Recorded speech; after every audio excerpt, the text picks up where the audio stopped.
topic for today is relapse a part of recovery? And so I can't wait to hear your opinions, because I've been in this for, I don't know, 15, 16 years. Couple of days. And a few days.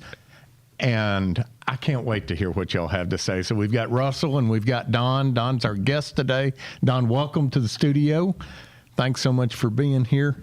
I tell you, Don, why don't you introduce yourself, and as we usually do here, just tell us, what's your experience with recovery, substance abuse, that kind of thing, to kind of get you established with your bona fides for everyone that's watching. All right. My name is Don Boyd. The basis of my recovery is in Narcotics Anonymous, but... How long have you been in recovery, Don? This time, over 8 years. So how it started was I went to treatment in January of 2000. I had never heard anything about any of this stuff. Recovery or addiction or any of that. But I went through treatment, started going to meetings. I actually worked at a treatment center for 3 years. I was clean the first time for about 11 years and relapsed and ended up coming back, I don't know, maybe a year or so. I don't even know how long I was out. But at least a year. Oh yeah. But since I came back, I've also managed to get a bachelor's degree in psychology with a minor in addiction studies. Congratulations. So I've got kind of a wide... You have personal experience, right, you've got academic experience. Variety. Yeah. And I got a lot of opinions, so for what it's worth. Russell's a certified or licensed peer specialist. Detoxification specialist, behavior health tech, all that good stuff. And have some personal experience. I mean, the peer specialists all have some personal experience. Lived experience. Yeah. Okay, so on to the topic, gentlemen. Today, is relapse a part of someone's recovery? Is it common? Yes, it is common. It is common. It doesn't have to be a part of your recovery, but it is a part of your recovery. It doesn't have to be, but I guess it makes it more, you hold on to your recovery longer after you guard it closer after you relapse. What do you think, Don? Is it a part in your experience, which is vast? I mean, you've already told us that relapse was a part of. Yes, it was definitely a part of my story. I think an example that may kind of explain it a little bit. I sat in a meeting the other night. I've been going to the same meeting place for 20 years, since 2000. I was sitting in a meeting with someone with over 30 years that I knew from back then. These are people that I've known from back when I first came. There were people that had around the same time as me, 8, 9 years, all the way down to there was a person that had just got a DWI. But then there's also those that are no longer there. So, yeah, unfortunately, it's a reality of it because addicts use. I think the reason why relapse is always there is because it's a learning process, and if you're not willing to learn and do what it takes to stay sober, there's that ever looming relapse that's always a possibility. And it gets higher and higher if you're not learning and taking the advice from other people. So, like in Don's case, you said you had 11 years clean. Mm-hmm. And then have you analyzed you know what led you to relapse during that Without a time? doubt, I can tell you exactly. What I can tell you, I can cut it down without the big story. What was it? I quit going to meetings. Ah, And within 6 months, it was like I held out for a little bit, but I went right back to doing what I was doing, but not, it was different because I was trying to control it. So it was just terrible. And yeah, I agree. I actually tell people that you're never going to know. And that's the risk you take. When people come, like, for instance, when they come to 12-step meetings, I tell them you don't have to do anything if you don't want to. Like, people get this idea that you're going to get forced to do things, and it's like, you can do them or not do them if you want to.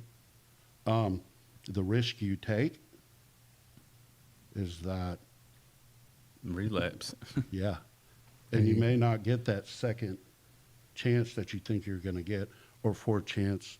Or one of my best friends, he'd been coming since '97, and he has a little bit more time than me. We were actually in Relapse together, but I'd seen him relapse multiple times previous to that. He has more time than me now. The difference that it made for him was, I'm a big 12-step advocate. He was like, you know what? They tell us what to do when you come to a meeting, do this, this, this, and this, and this. And he finally got to a point where he was like, you know what? I'm going to do this, this, this, and this, and this, and this. Yeah. And to me, it's pretty much that simple. so your friend, he didn't want someone telling him what to do. He wanted to live life under his own terms. Is that? I think it goes back to what you were talking about, the ego. And when you get into like programs like that, or any kind of program, because there's multiple pathways, you got to check your ego at the door. If you go into those places or go into any kind of program, curriculum with that little ego on your shoulder, he's going to be telling you the wrong things every time. You know what I'm saying? Because he doesn't want to die. He always wants to be in control. Yeah, so I think what you were talking about, like, you got to check the ego. It's very hard to understand. And that's something I also tell people too is, I mean, my background says that I know all about addiction, recovery, treatment, all that stuff. And at the end of the day, did it matter? Well, it didn't matter because of what actions I was taking. And that, to me, that's the whole point. When you reach a certain point, I think some things just aren't sufficient enough. And I mean that even if you're participating in whatever type of recovery you're doing, because you do learn. And what is working for you today or worked for you yesterday may not work for you. You know, it may no longer mean that to you later on. Yeah. And to me, that's what I learned from all that was, for me, I just do better when I'm at meetings. So that's to me, regardless of how I feel, that's the biggest lesson I learned. I'm not really interested in wondering, oh, can I use again, or is it worth it being here? Can I use again? Or I don't really, I'm not willing to take that chance. So what I do now, my attitude is I go, I take part, I hang out with my friends, I help people that need help, because for me, you know, how do I return what was given to me? And I don't mean from when I first showed up. I mean from when I showed back up, scowling at people because I was angry. And they let me be angry. Yeah. They let me be who I was. You know, and something else I learned from that is what, in the meetings I go to, in the literature I read, you know, it's specific to addiction. Like, my mistake was thinking it was going to be all these other things, and that's not what it is.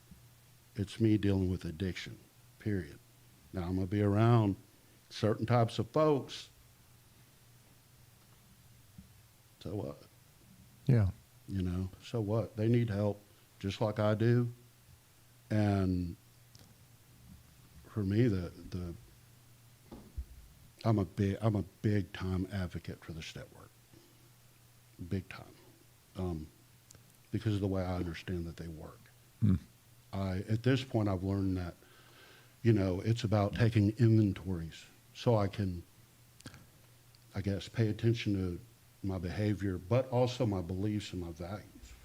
So Don, Russell, and Russell I'm assuming this whole deal was your idea, so you will share. You're transparent anyway. Yeah. Right. Did you relapse at all? You know, once you started with your fellowship and on the recovery journey, did you relapse? No. You didn't relapse. So I know that you had shared prior that you just got so... Yeah. But before, I knew there was a different way to live. I got sick and tired of being sick and tired, and I put myself through the ringer. So technically, multiple trips to prison. I guess I don't know if you want to get technical. If you say in your head to yourself, "I quit," but then somebody comes around with some drugs, and you're like, "All right, man, let me get some more." Right? Is that a relapse, or is it relapse when you have committed to a program or made a commitment to God or whatever, and then you relapse? So if you want to get technical, hey, I probably relapsed multiple times. Yeah, you know, when you get out of prison, you're like, man, I'm never going back. But what always sends me back to prison is drugs. So yeah, most do. 55% do. Yeah. But in Don's case, I mean, you had 11 years clean, and then clearly, I mean, you had a year or so of your life that you were just gone, and then have been back 8 years. Right. And I think it's important to say this too. A year before I relapsed, you couldn't have convinced me that I would ever use again. Like I did. What about now? Do you think you're capable? Oh, I know I'm capable. And something else I know is all those bad things that I did, that whatever I'm ashamed of or whatever, if I think about them, I'm going to be ashamed of. I am fully capable of doing them now. The difference is choice. And that's why I feel so strongly about, you know, yet again, something I like to share in our meetings is I'm going to say Narcotics Anonymous meets you where you're at. And some people don't come there. They're not there to do certain things. They don't need that. Yeah. Well, I've but met... when you do, it's there for you too. And it's, you know, like I said, the risk you take is you don't really ever know. There's no way to ever really truly know. So it's like, you know, accountability for me goes a long way. Awareness. Yeah, I mean, I do, yes. Like I said, a lot of the stuff is just taking a bunch of inventories, you know, and making sure that, look, do you believe in what you're, you know, what do you really believe in? And then are you honoring that belief through your actions? What you're saying, Don, and I know Russell, you're a part of a fellowship here, is why is it that that's important for you to maintain your recovery? What is it around the friendships and the accountability and what goes on with your group, with your fellowships, that helps you stay clean but also meet your personal goals? Well, when I go and I stay engaged, you know, you got people that just it's always people that's going to have more time than you, and there's going to be somebody that you want to, like, some kind of role model you want to be like, and then there's always that person that is in there, and they're just came off a relapse, and you're like, oh, you know what I'm saying? So you get the yin and the yang of the whole situation, and it's a beautiful thing. But there's a good documentary called Pleasure Unwoven. It's on YouTube, and one of the main Pleasure Unwoven. yeah, one of the main reasons why a relapse is so prevalent or always there is because us as humans, we were not meant to handle a high dose of dopamine. So when we shoot, and then like everyone knows, we adapt. So the brain adapts too. So when you shoot the dopamine level higher than what's expected, like taking a drink on a hot sunny day, you may shoot up a little bit of dopamine. But when you do drugs, it shoots it off. It's never the brain has never experienced nothing like that. And glutamine shoots receptors down and tells you, hey, dopamine shoots it up and says, hey, this is good. We need this. Glutamate shoots a message down saying, okay, we'll look into that. We'll get some of that. And that is what starts the ball of addiction, the compulsive thinking, and all that. So when that happens, your brain carves channels in your brain, and it gets overwhelmed with the compulsive thinking of the drug. And what happens is you have 3 survival categories, which is sex, eating, and killing. Like if you have to kill someone to survive or whatever. But drugs supersedes and gets on top of that. So even though it doesn't deserve that top spot, your brain has adapted and it gives it that top spot. That's why it's and these channels have been carved in so deep that's why people that have 30-something years still sober, they're still going to meetings and they still wrestle with compulsiveness, the urge to get high, and all kinds of things like that. So what, Don, being part of that fellowship, how does it, why is it so important to you? You were saying that what kind of led up to your relapse 9 years ago. But it's obviously an important part of your life now. Why do you think that helps you, stay clean and for me, it's multifaceted, of course. And I just have this belief that we don't really have the ability not to do it when we show up. We can have good intentions, but what comes from the best of intentions? Usually really bad things. So I have this attitude of, for me, it's the intent of my actions, not the intent of the outcomes of my actions. Like I try not to do things to force things to turn out the way I want them to. And for me, how do I do that? I use my principles to make decisions. And, what does that even mean? And it's the saying, doing the right thing for the right reason. Well, how do you know what the right reason is? Seriously. Mm-hmm. I think there's this good intention that, especially with addicts, you ask addicts questions like, if I went, just say, around a bunch of addicts, just using addicts, that, man, somebody stole my wallet out of my car. Man, I hate a thief. Mm-hmm. I'm like, okay, you do. Yeah. I hate a liar. Yeah. Mm-hmm. And I'm like, okay, Like, how do you keep yourself from being a hypocrite? Mm-hmm. And really, I think a lot of it's we try to live up to an idea, but we don't know how to do it. And the frustration of failure over and over again, Mm-hmm. the feeling of no self-worth, no dignity. I mean, these are things that people get from having a group Yeah.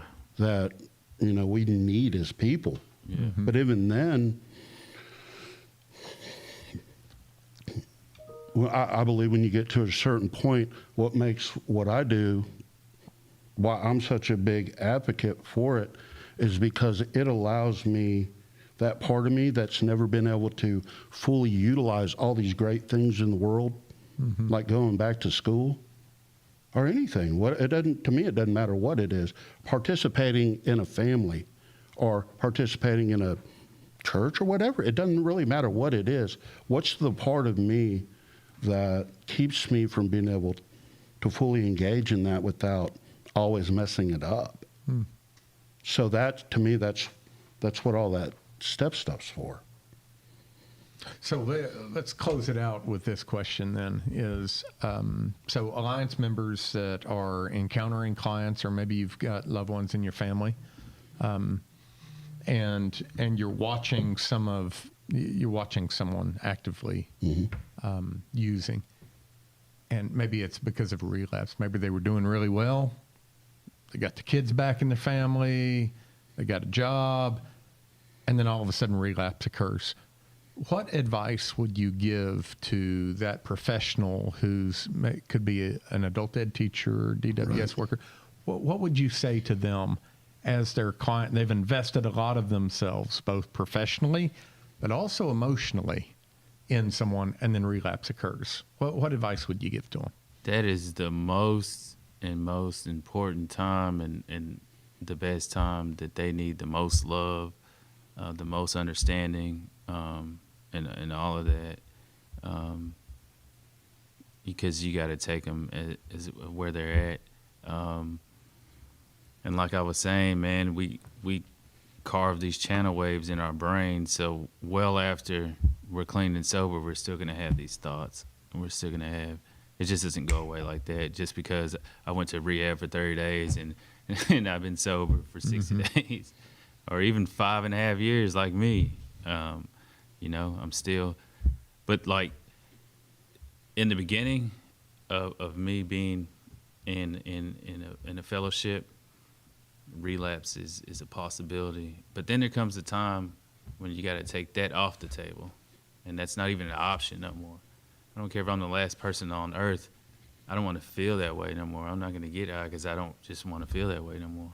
Mm. What would you say, Don, advice to kind of professionals that are out there? They're not substance abuse, mental health professionals, but they're impacted by addiction and relapse. I would say set a structure where you can kind of I'm kind of the opposite, like remove emotion from it.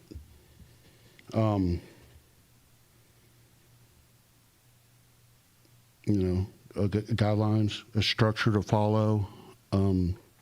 Because when I watch people, in my years of watching people, it's frustrating to watch people go through treatment. I think treatment's great at what it does, but it's like the aftercare. Do y'all follow your plan? But I see the same thing when people come to meetings. How do I do it? Well, I'll tell you exactly how to do it. I always use the analogy going to Walmart. Well, you go down right out here to the intersection, you take a right, Walmart's right down there on the right. So when they pull out, they take a left, then they get mad and blame me why they didn't end up at Walmart. Mm. And it's like, well, that doesn't make any sense. To me, it's you get to a certain point where there has to be structure. Because if you give me an out, I'm gonna take it. If you try to take away personal responsibility, I'm gonna go with that. Yeah. I'm gonna take the easiest path because, and to me it doesn't really matter to a degree how much you want this. What are you willing to do? Because It's funny. I don't think. I think it's directed willpower. You know, some people believe that addicts don't have any willpower. And my thing is I think they got a bunch of it. You take someone, that has no job, no home, no car, no family support, nothing, And they figure out how to eat and get high? every day. Every day. Yes. So to me, that's the whole part, is channeling. That energy. Right, but channeling what your principles are into a way that's healthy. Channeling your desire, which in NA, the only requirement for membership is a desire to stop using. Right. Why is that the only requirement? Because with it, someone that wants to use is going to use. They're going to do anything. Someone that wants to do recovery will do anything. Yeah. Well, that's, why don't you close this out, Russell? I think this is a good session. Hopefully it helps a lot of folks. I think, people make time for the things they want in life, and they'll tell you by their actions. But you always want to be that love and support. You know, just don't let nobody take advantage of you. But always be that, man, mom never gave up on me. That old teacher never gave up on me. Or such and such caseworker never gave up on me. They always told me I could do it. And eventually they'll come around. That's good. Well, thanks for being here. Hopefully this discussion and these discussions are helping you do what you do better.